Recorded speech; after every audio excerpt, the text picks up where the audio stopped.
მოგესალმებით, ტელეკომპანია ბორჯომის ეთერში დღის ქრონიკა ახალ ამბებს მაია მამასტარაშვილი გაგაცნობთ.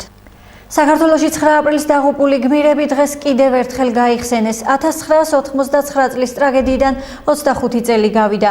რა ხდებოდა დღეს ყოფილი პარლამენტის შენობასთან, სადაც 25 წლის წინ საბჭოთა კავშირის შეიარაღებული ძალების ნაწილებმა მშვიდობიანი საპროტესტო აქცია დაარბიეს.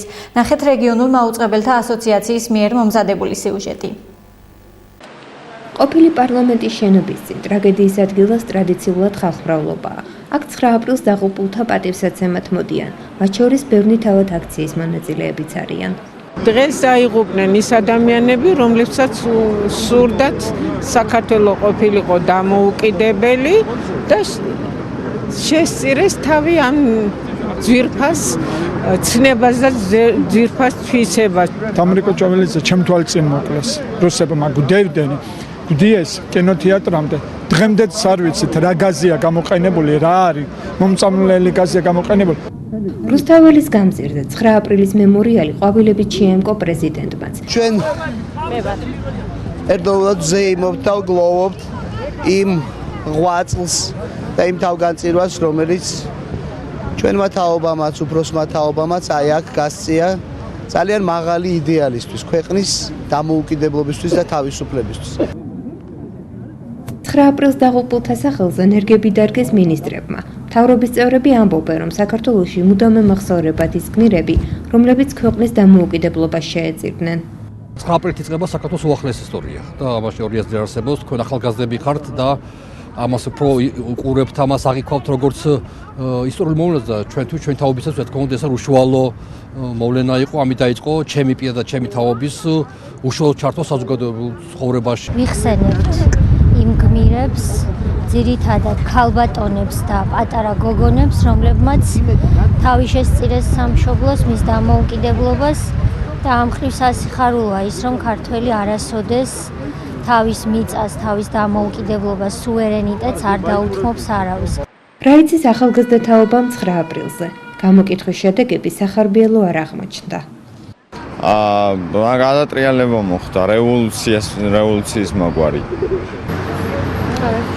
9 აპრილს გამოცხადა საქართველოს დამოუკიდებლობა და 9 აპრილს დაიღუპნენ ხალხი რა. სამწუხაროდ ცუდად ვარ გარკვეული და მწუხვარ, მაგრამ მომხდარი ტრაგედიიდან 25 წელი გავიდა. 1989 წლის 9 აპრილს გამთენიისას საბჭოთა კავშირის შეიარაღებული ძალების ნაწილებმა მშვიდობიანი საპროტესტო აქცია დაარბიეს. დაიღუპა 21 ადამიანი. პარლამენტის წინ შეკრებილი ათასობით მოქალაქე კი დაუდგენელი შემადგენლობის გაზით მოიძამლა. 1991 წლის 9 აპრილს კი მაშინდელმა უზენაესმა საბჭომ ეს თარიღი საქართველოს სახელმწიფოებრივი დამოუკიდებლობის აღდგენის დღედ გამოაცხადა. 9 აპრილის დაღუპული გმირები გაიხსენეს დღეს ბორჯომშიც. რიგითი ბორჯომელები და ადგილობრივი ხელისუფლების წარმომადგენლები ტრადიციულად 9 აპრილის მემორიალთან შეიკრიბნენ. 9 აპრილი ბორჯომში წელს ტრადიციულად აღინიშნა. ადგილობრივი ხელისუფლების ბორჯომ-ბაკურიანის ეპარქიის წარმომადგენლები და რიგითი ბორჯომელები 9 აპრილის განახლებულ სკვერში შეიკრიბნენ. ეს არის სიმბოლო სულიერების, წინსვლის, დამოუკიდებლობის შენარჩუნების და ბრძოლის ყოველთვის იმისკენ, რომ საქართველოს ყოველთვის უნდა იყოს გამხნიანებული, ყოველთვის უნდა იბრძოდეს დამოუკიდებლობისთვის და ქართველი ადამიანი არასდროს არ დაივიწყებს იმ 21 გმირს, რომელმაც თავი შესწირა საქართველოს ბრწამს, რომ იმ ადამიანების, გმირი ადამიანების, ვინც დაიღუპა იმ ტრაგიკულ ღამეს გმირულად, მოწამეობრივად, იმ ადამიანების ლოცვით ჩვენ მივახცევთ ამ სანუკვარ მიზანს და საქართველოს გამთლიანდება. მემორიალთან შეკრებილებმა კიდევ ერთხელ გაიხსენეს 25 წლის წინ დატრიალებული ტრაგედია. ის დღე, როდესაც საბჭოთა კავშირის შეიარაღებული ძალების ნაწილებმა თბილისის ცენტრში პარლამენტის შენობასთან მშვიდობიანი საპროტესტო აქცია დაარბიეს, რასაც მსხვერპლი მოჰყვა. ნამდვილად მნიშვნელოვანია საქართველოს ისტორიაში, იმიტომ 9 აპრილმა ეროვნული გამოღვიძება იყო თელ საქართველოში აღსდგა თელიერი ერთ სულოვანი იყო. განვიცდით ამ ტრაგიკულ მოვლენას მემორიალიც პირველი იყო საქართველოში, რომელიც მემორიალი რაიონებში რო შეიქმნა. ეს ჩვენ სიამოვნებით აღნიშნავთ ამ დღეს, იმიტომ რომ დაიწყებას არ მიეცეს ეს დღე. ჩვენმა მომავალთაობამ მიცოდეს, რომ აი ამ ხალხს პატივისცემა უნდა მის საფლავებზე მისვლა, ესეთ ადგილებში მისვლა, რომ ის ზონა არ დაიკარგოს და მუდამ ახსოვდა ჩვენს მომავალთაობებს. მემორიალთან შეკრებილებმა სანთლები დაანთეს და მემორიალი ყვავილებით შეამგეს, რის შემდეგაც აქვე 9 აპრილს დაღუპულთა სულების მოსახსენიებელი პანაშვიდი გაიმართა. რა შეიცვლება სასწრაფო სამედიცინო დახმარების სამსახურის სახელმწიფოს მმართველობაში გადასვლის შემდეგ? ამ და სხვა ამბებით ეთერში რეკლამის შემდეგ დავბრუნდებით.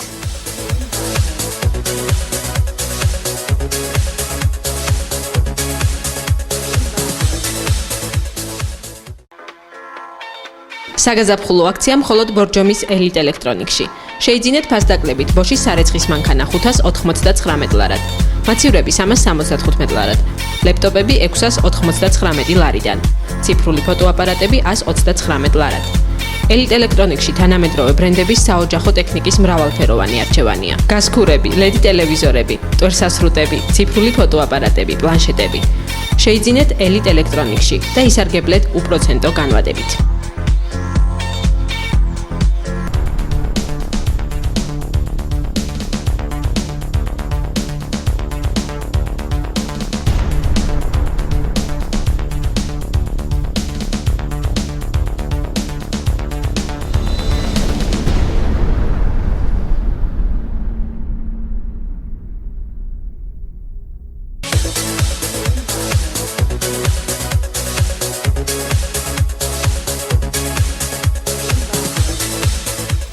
ხის ქრონიკა ბრუნდება ეთერში. რა არის ბორჯომში მოსახლეობის მთავარი პრობლემა და რას პირდებიან ადგილობრივებს პოლიტიკური პარტიები?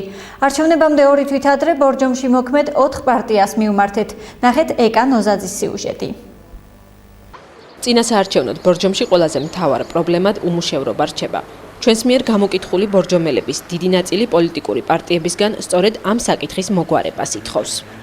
თუ არ შეიქმნა დამატებითი ახალი სამუშაო ადგილები და თუ არ იქნა ბორჯომის როგორც კურორტის პოტენციალი ათვისებული და გამოყენებული, რა ვიცი, აბა გაგვიჭირდება უმუშევრობაზე დახმარება, რა ვიცი, ხალხი საზოგადოება უმუშევარია. რა ვიცი, ანუ მთავარი მაინც უმუშევრობა. მე მგონი სამუშაოს პრობლემა არის, ეს პირველი რისკი. განჩენი ახლა არჩევნები ჩაატარონ, ეს მეორე. პარტიების საარჩევნო პროგრამებსა და პრიორიტეტებში არის თუ არა გათვალისწინებული მოსახლეობის მოთხოვნები. ამ კითხვით ბორჯომში მოქმედ პოლიტიკურ პარტიებს მიუმართეთ. დემოკრატიულ მოძრაობას ერთიანი საქართველოსთვის ბორჯომში ეყოლება როგორც გამგებლობის, ასევე მაჟორიტარი დეპუტატობის კანდიდატებიც. მაგ პროგრამასაც საარჩევნო კამპანიის გახსნისთანავე გაგაცნობთ აუცილებლად. ცნობილი არის, მაგრამ ჯერჯერობით ჩვენ თუ შევინახავთ და საარჩევნო კამპანიის გახსნის დროს გეტყვით აუცილებლად. ან მიმართულება მაინც თქვა რა მიმართულებით? ბევრი მიმართულება არის პროგრამაში. კონსერვატიულ პარტიას ბორჯომში ჯერ ოფისი არ გაუხსნია, დამოუკიდებლად გამგებლობის კანდიდატსაც არ წარადგენს. ძირითადი მესიჯი კონსერვატიული პარტიის იქნება სოციალური პირობების გაუმჯობესება და ორიენტირებული ვართ ჯანდაცვის პროგრამებზე ძირითადად და არ იქნება პრობლემები სხვა საკითხებშიც, თანადგომა გაუწიოს მოსახლეობას და გავიზიაროთ მათგან წამოსული ყველა ინიციატივები და ჩვენ აქტიურად ვიბრძოლებთ ამ ინიციატივების გასატარებლად.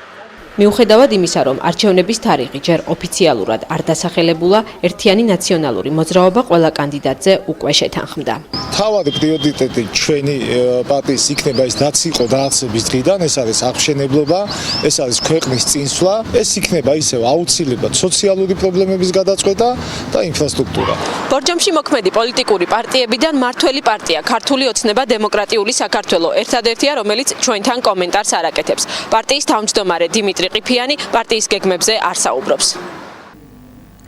ბორჯომში მაისიდან თანამედროვე აპარატურით აღჭურვილი ახალი სასწრაფო სამედიცინო დახმარების მანქანები შემოვა, აცხადებს რაიონული სამსახურის მენეჯერი. ეს არის ის ძირითადი ცვლილება, რომელიც სასწრაფო სამედიცინო დახმარების სამსახურის სახელმწიფო მმართველობაში გადასვლის შემდეგ განხორციელდება.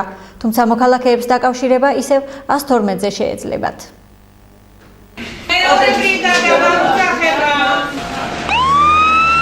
სასწრაფო სამედიცინო დახმარების ეს ძველი მანქანები შესაძლოა მალე წარსულს ჩაბარდეს. გამოძახებაზე გასვლის დროს მედპერსონალი მოსახლეობას თანამედროვე აპარატურით მოემსახურება. მოხდება ექიმების გადამზადება. წლის მეორე ნახევრიდან კი მათი ხელფასები 30%-ით გაიზრდება, აცხადებს რაიონული სამსახურის მენეჯერი. ახლა რო ვაწვენთ აი პაციენტი გადაყვავს ელემენტარული იმდენად მოუხერხებელია ეს მანქანების სისტემას ვერსად ხელით გვიჭირავს ან თუ დაკიდებ გარბის და გამორბის თვითონ ის მანქანები ძალიან კომფორტაბელურია ყველაფერი შიგნით იქნება ჩამონტაჟებული და იქვე მანქანაშივე შეგვიძლია სამედიცინო ყველანაირი სამედიცინო დახმარება პაციენტს აღმოუჩინოთ 2011 წლის ოქტომბრიდან ბორჯომის სასწრაფო სამედიცინო დახმარების სამსახური ჯო ჰოსპიტალსის მფლობელობაში იყო. მათ საკუთრებაში არსებული მანქანები 2005 წლის შემდეგ არ შეცვლილა. ჩვენ ქონდა დაგეგმილი მისი შეცვლა ავტოპარკის განახლება. უკმაყოფილო არ იყო პაციენტი. იყო რამოდენიმე შემთხვევა, ისიც იყო იქიდან გამომდინარე, რომ ვინაიდან 112-ის მეშვეობით ხდება ზარის განხორციელება, პაციენტი ანუ რეკავს 112-ზე და 112 აკეთებს გადამისამართებას.